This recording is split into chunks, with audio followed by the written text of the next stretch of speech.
Grow food, grow food. Grow Dega pulling up with that produce. Grow food, grow food.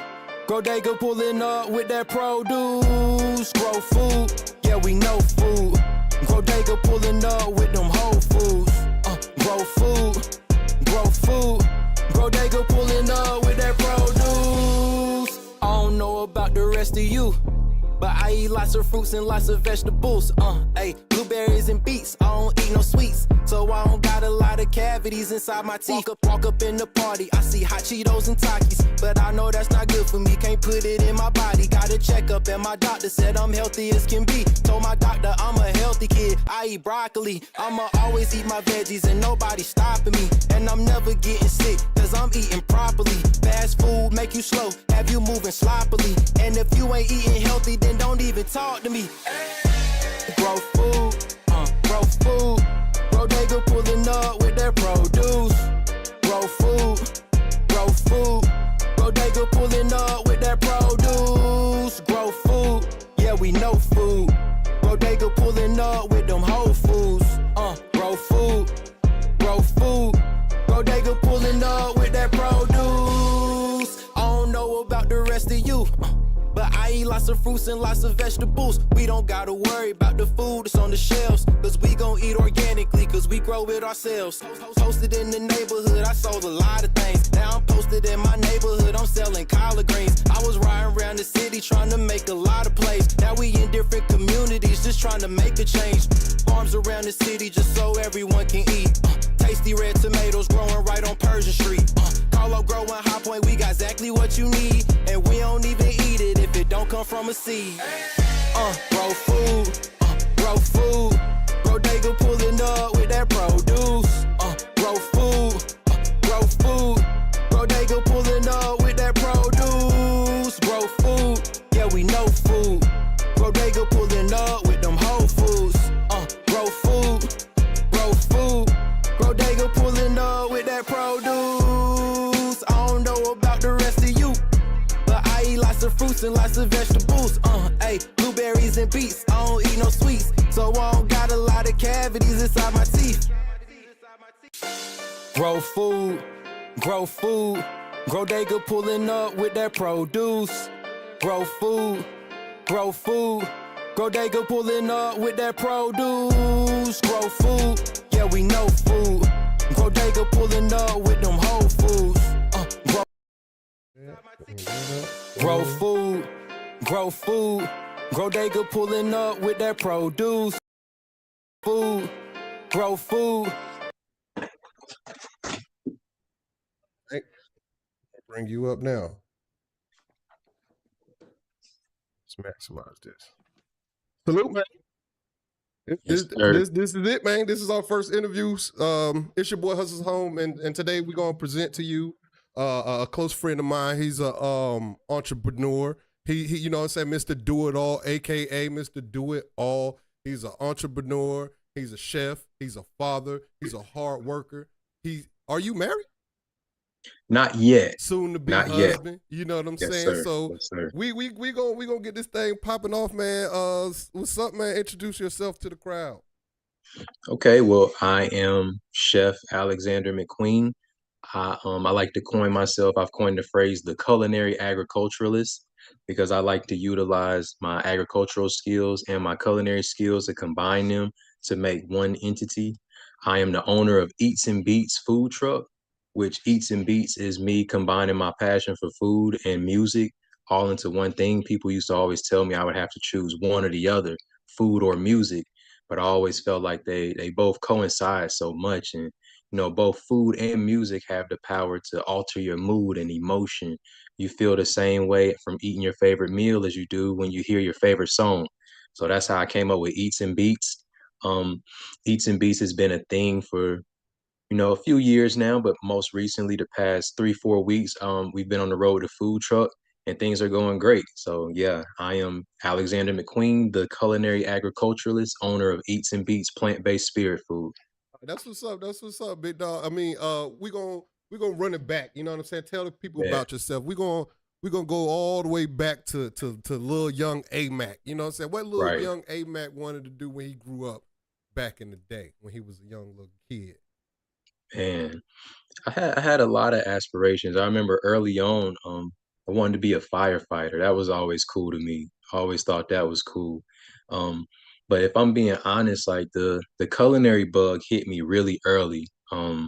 Just seeing my mom in the kitchen, a lot of us, the way we grew up around single parent households, you around your mom, especially for a lot of us young Black men, we're raised around a lot of women, coincidentally, and just being raised around a bunch of women, being bit by that food bug, seeing how people used to come to our house and gather around and fellowship over a meal, seeing how happy everyone would be, and everybody would just always be in great spirits over my mom's food. That used to always be cool to me. I was like, man, I want to learn how to do that.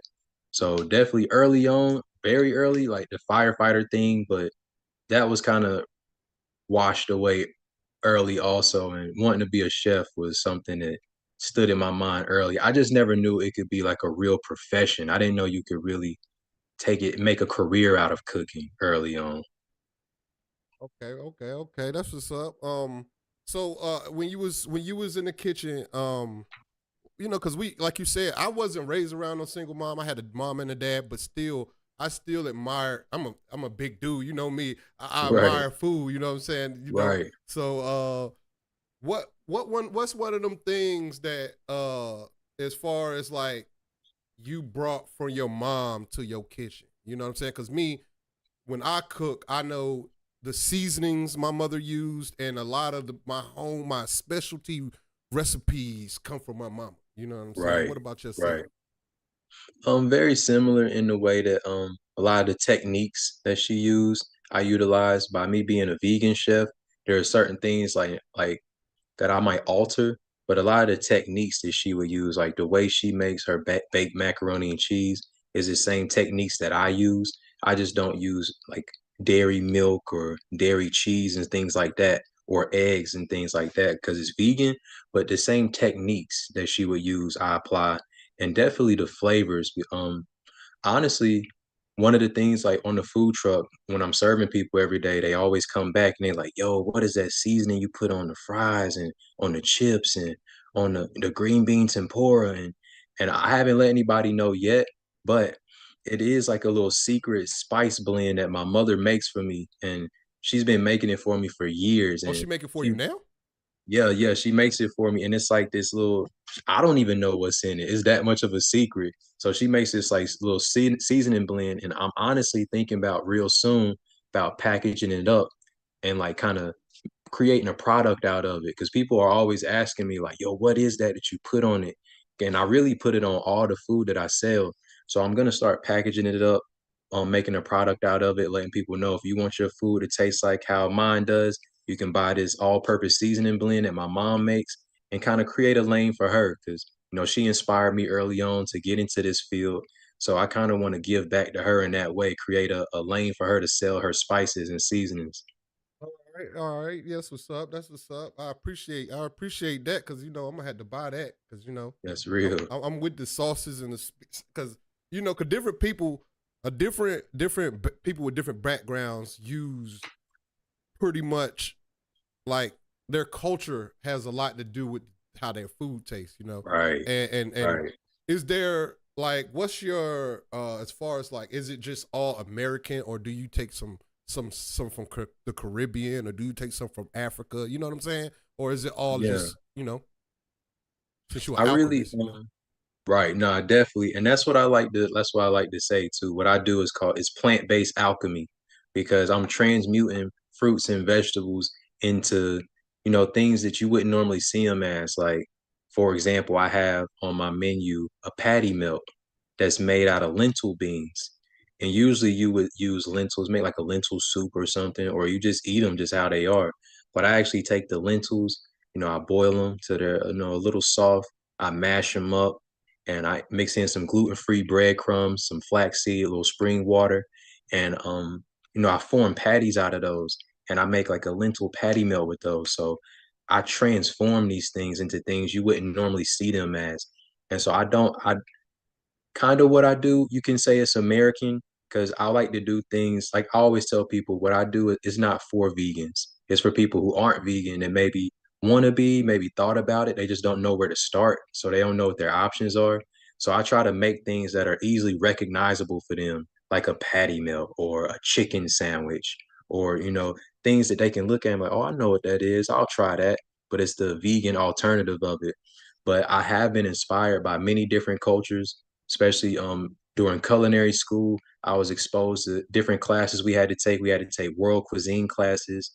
We had to take a Latin cuisine class. And I also worked in a fusion restaurant for a while. It was an Asian Cajun type spot. So it was like New Orleans meets Asia.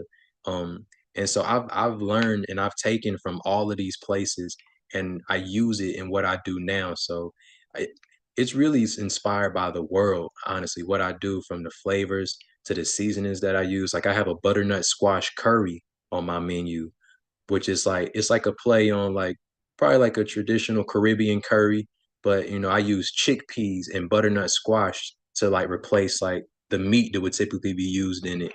And it's got fire roasted tomatoes and charred corn, you know what I'm saying? And it's a beautiful dish. And a lot of people said that it reminds them of like their Haitian background. And Oh, so there dope. are a lot of different flavors I play with. I make traditional things for the average American person, but there's something on my menu for everyone, no matter what culture you come from.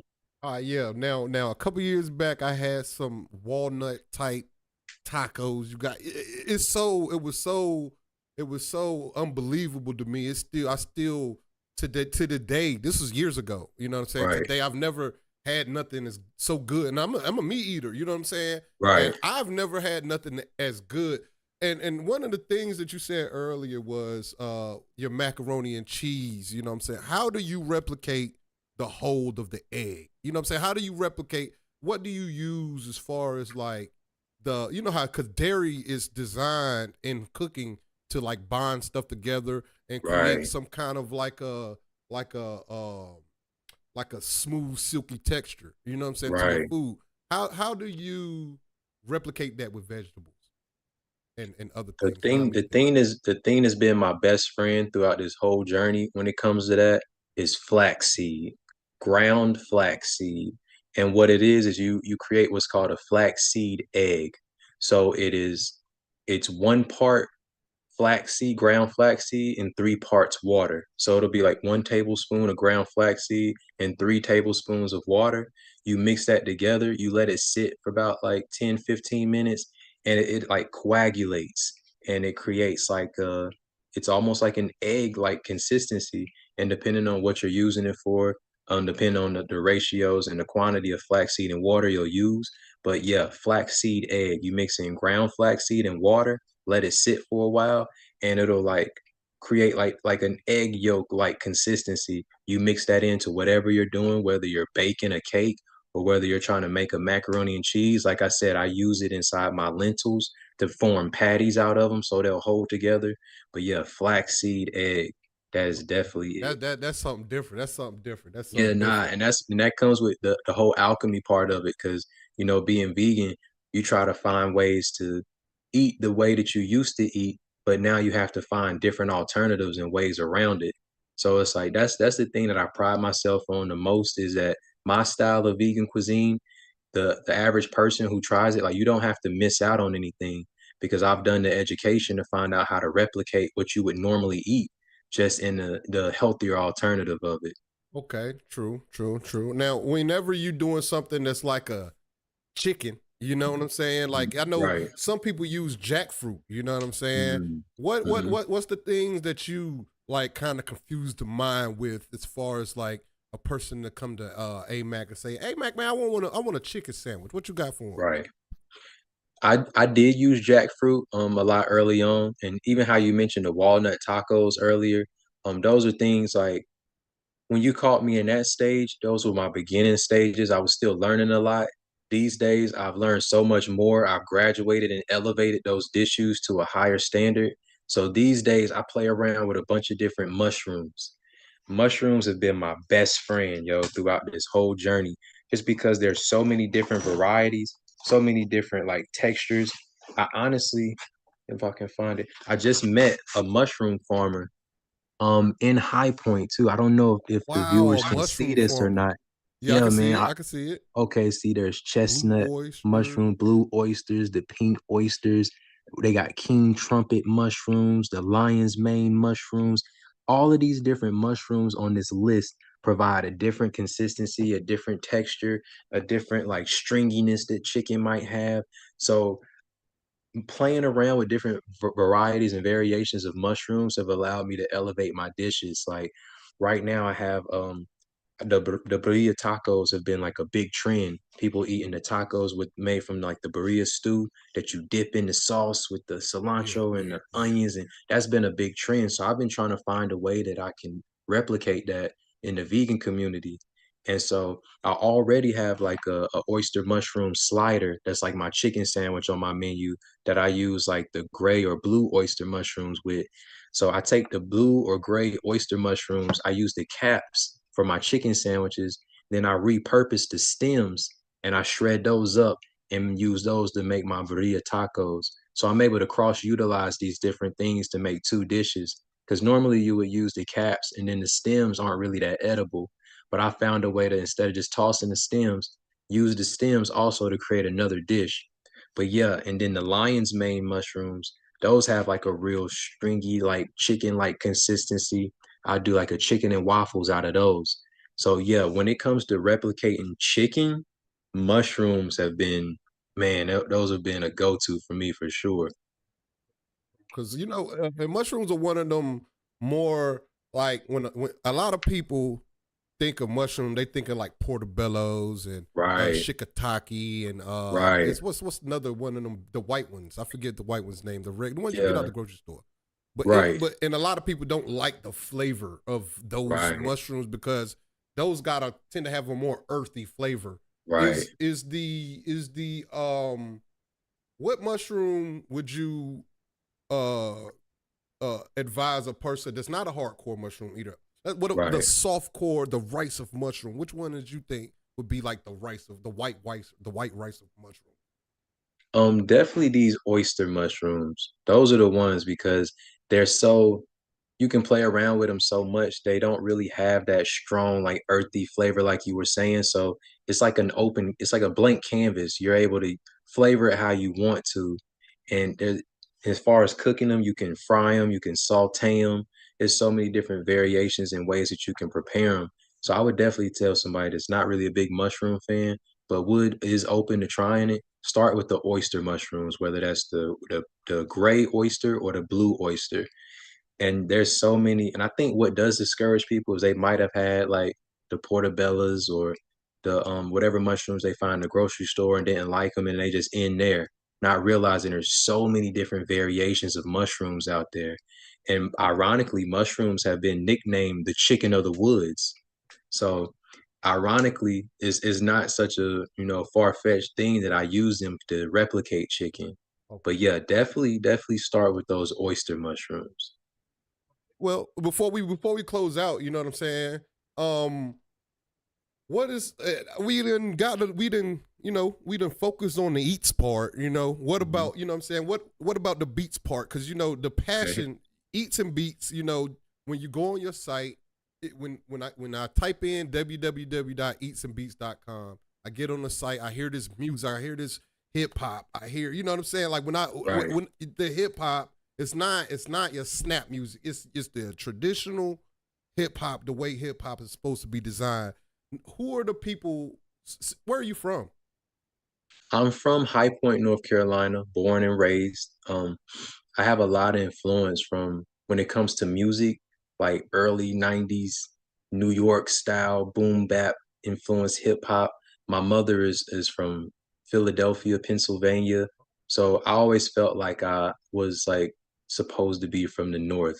I've always gravitated towards that style, everything about that culture. But I'm definitely a Southern kid for sure, born and raised in the South. And I feel like because of that, I have like a mixed, you know, like I'm able to take influences from everybody. And so I'm really a student of the game. Music has always been just as much as food has always been a part of my life. But it definitely started like as poetry though. That was my first introduction to like writing and rhyming.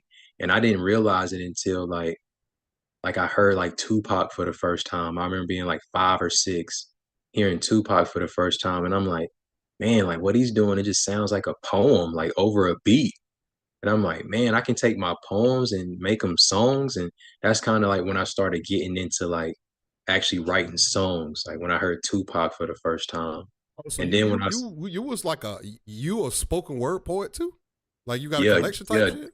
that's where I started. That's how I Oh man, I started. can't wait. I can't wait because I all I know is the hip hop and the Right, and the right, eats. I ain't never heard the right. spoken word. You know what I'm Yeah, saying? man, We we got a gonna have couple to minutes. tap into that.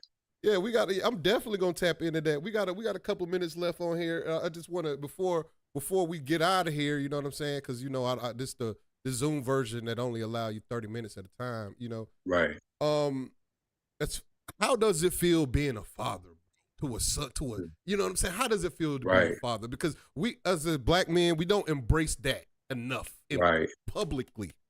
Mm. You That's know? very true. That's very true. And it's a big stigma in our community that, the fathers, they don't really stick around oftentimes.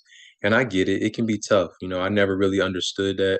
I grew up without my father around and I could never understand that. But, being one myself and understand the challenges that you face, I get how it can happen, but I just know that's something I can't do I feel because you.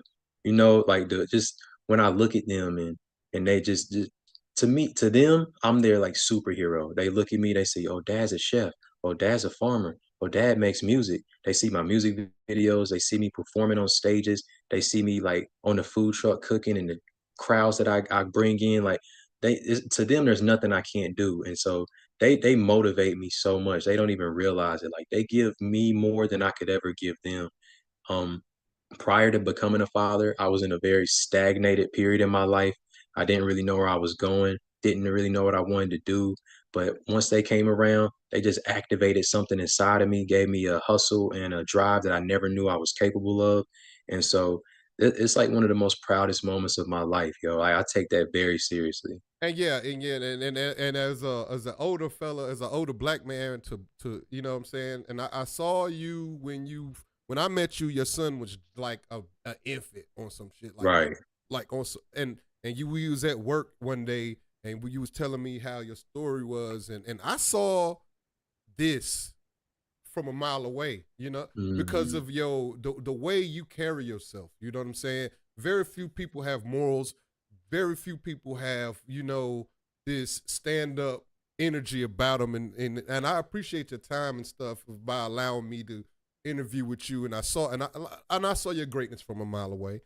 I Just appreciate I that. don't know what I did, but with everything you told me, it's coming to light, man. And before you Mm. become this big superstar, I wanted to be one of the ones that could be like, man, Right. when Amac got 30 of them food trucks, this Amac Man. 5-star restaurant come out, vegan 5-star restaurant. I want to be one of the ones to be like, man, I was the first one.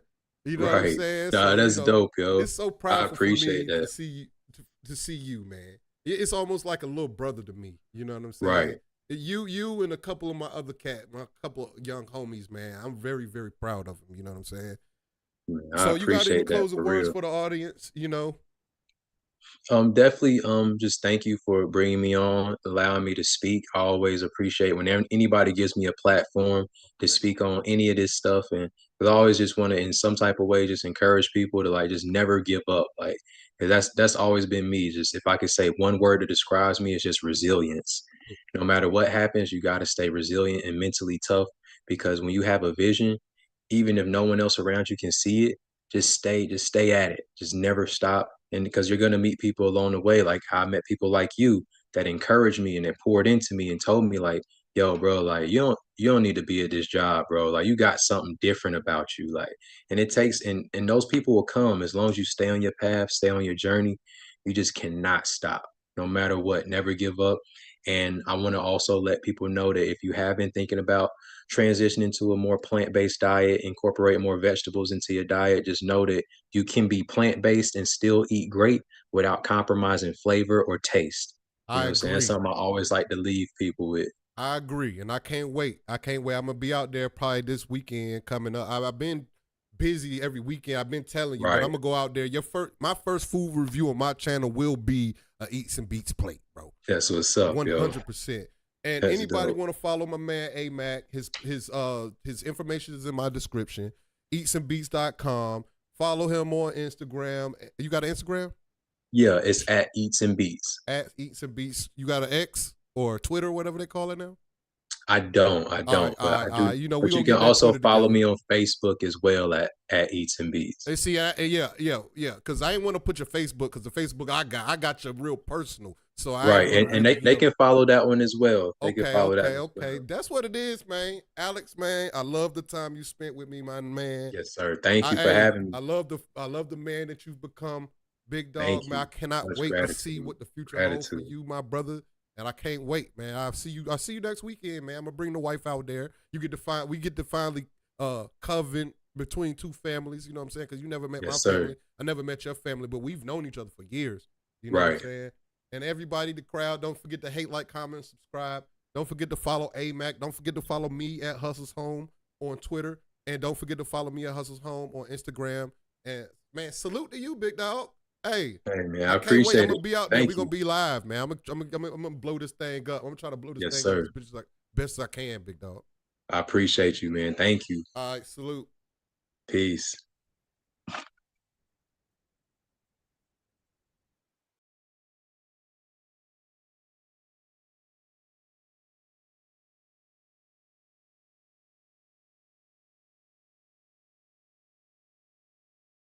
That was my man Amac, man. That was my man Amac. He came through. I'm proud that he came through with the interview. You know, he did me a big favor. I could never. This is a debt that I could never, ever, ever repay for him. You know what I'm saying? This is my guy. I got another interview coming, I believe, next Sunday. I'm gonna schedule it. You know, we're gonna do this every weekend. We're gonna do this every Sunday. As much as we can get people to agree to interview me, we're gonna get this done every Sunday. Thanks for everybody who watched the replay. Thanks for everybody who watched it live. And salute.